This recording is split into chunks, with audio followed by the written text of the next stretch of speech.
is up, everybody? And as you can see, I've got two Yukon transmissions in my garage and no Yukon. And as I promised a few videos ago, let's address exactly why that is. Now you see, this is actually the new transmission that we have right here. But you may notice that there's a discrepancy between this side and this side. A little bit different right about there. Now that's because this side just so happens to be a little broken now. Now some of you may know that wasn't already broken when I pulled it out of the Silverado. What ultimately happened was I went ahead and installed it in my Yukon, and I filmed this whole video before I stopped filming. See, what happened was I had gone ahead and started to install the transmission, and when I got to the point where I was going to connect the torque converter to the flywheel, I realized I couldn't turn the flywheel. The reason for that was I had installed the torque converter wrong. That meant I had to pull the whole transmission back out of the car. How it broke when I was pulling it out, I actually don't know. All I know is I heard a falling piece of metal, so I don't know why it broke, to be honest with you guys. It just did. So here's the plan.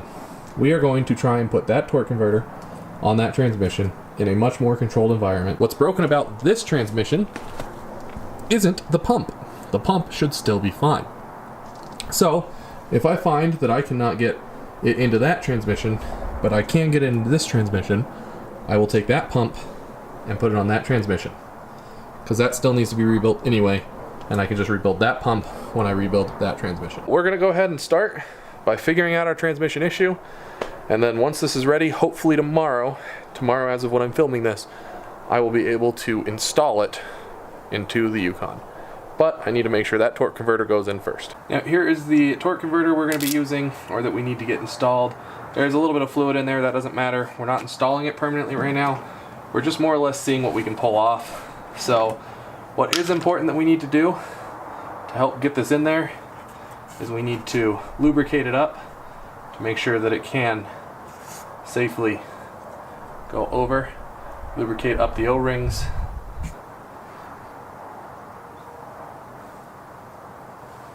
Alright, so what I've already gone ahead and done is I've measured the depth from this gasket all the way to the back there.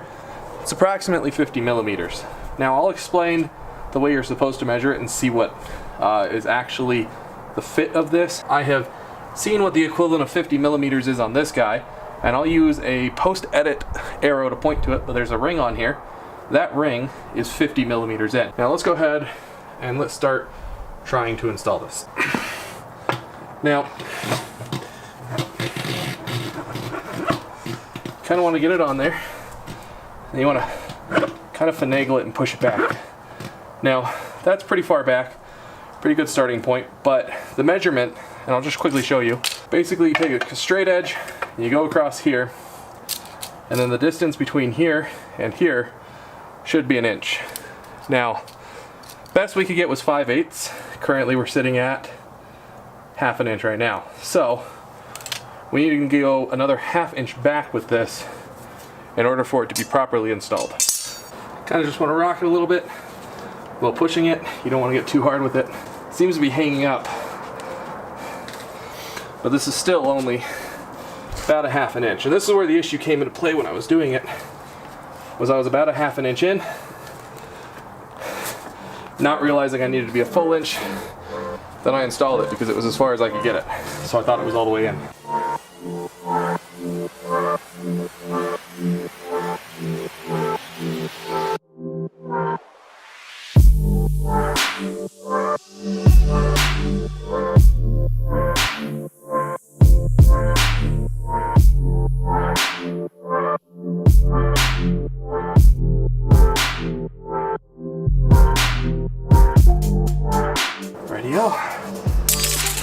So after failing on the other transmission, we're gonna go ahead and see if we can get on this transmission. If we can, then we're good to go.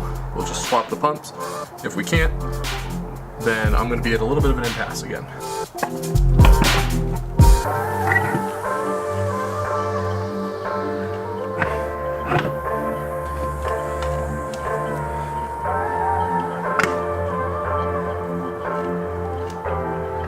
Okay, now that made a significant difference. I actually think we may have it here. That's an immediate difference, that's 1 inch.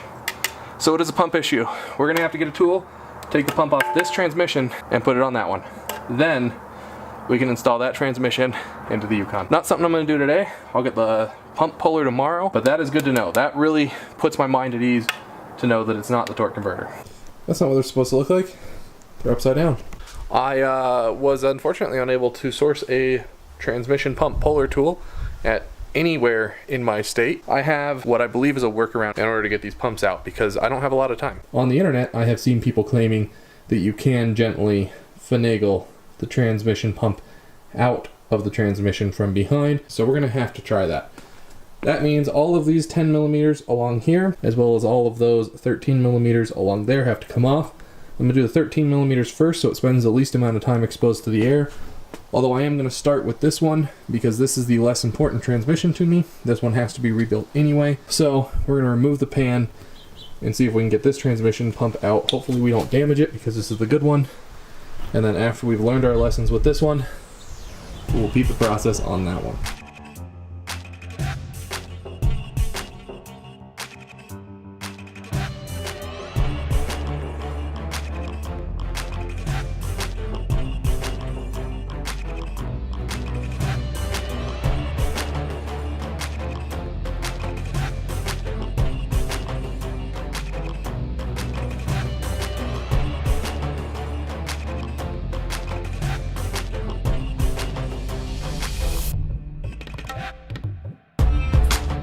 So right here, as well as right there, is behind the pump. So those are the areas that we're going to attempt to pry. So there's a little bit of an area right there that I can pry, a little bit of an area there. Then I can also try prying around the edges.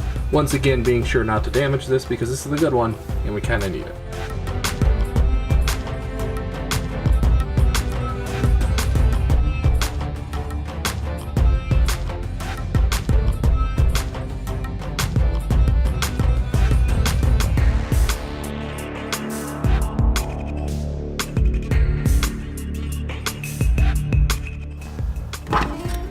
A lot more than the pump. This whole assembly just came out.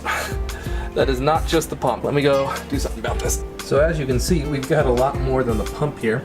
This part right here actually has nothing to do with what's broken. It should not have stayed attached, but it did. So what I'm actually going to go ahead and do, I'm going to go ahead and I'm going to remove the one from this transmission, do the same process, pan off, then this out. If this one comes out like that one did, I'll just take that whole assembly and put it into this transmission because it should work. That way I don't have to finagle with maybe breaking something in either one of these transmissions or pumps.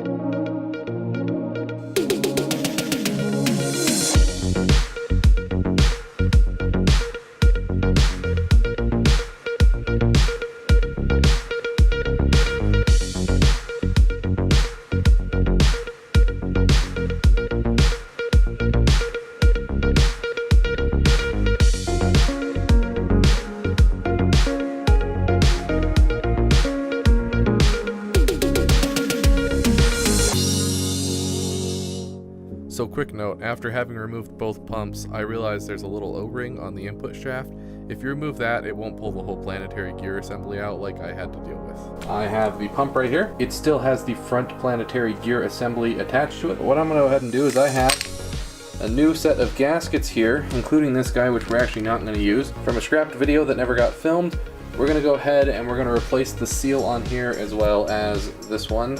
So we're going to do those two. We're not going to do that seal. And we're just going to replace those since we have it out anyway and I no longer have a need for this because that video was scrapped. So it's just been floating around. So we're going to go ahead, we're going to replace those.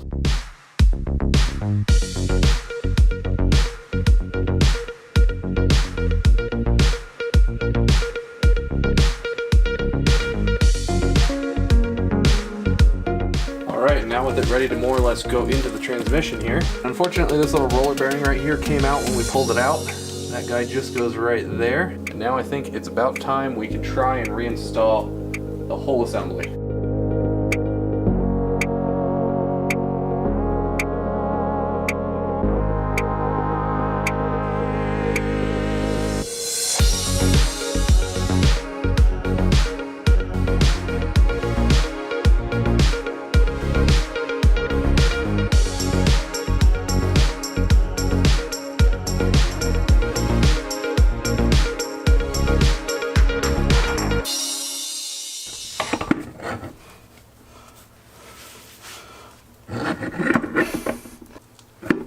There we go. So it indeed was the pump. I'll measure it, but that should be 1 full inch all the way in. Alright, with it all situated right here, and we do know that the torque converter does go on properly, this is basically ready to go for tomorrow when I actually do the install. What I still need to do is I need to put on all the belly pan screws. Those torque down to 24 Newton meters. 2 things, I'm not going to do it in this video because that would be boring. 2, I'm actually going to do it when I'm under the car after I've connected this to the engine. So I'm just going to put them down hand tight for now. I'm going to go ahead and torque all of these guys down. They're also 24 Newton meters, 24 Newton meters there and there. Alright, pump swapped out. We know it works, at least for putting it together. We don't know if it works. Anyway guys, that was a lot more exhausting than I would have hoped. If I had the right tool, that would have been a lot quicker. Tomorrow I'm going to be doing the installation of the transmission, so hopefully we will have a vehicle for our upcoming race. I do definitely need the transmission in the Yukon this time because I do not have any form of backup plan. I definitely can't borrow that truck again. It's definitely something that needs to get done. Anyway guys, if you like the video, like it down below. If you want to see more content about the Yukon or this beautiful little car right here, which we kind of more or less ignored all video, go ahead and subscribe. Anyway guys, thanks for watching, and I'll see you in the next video.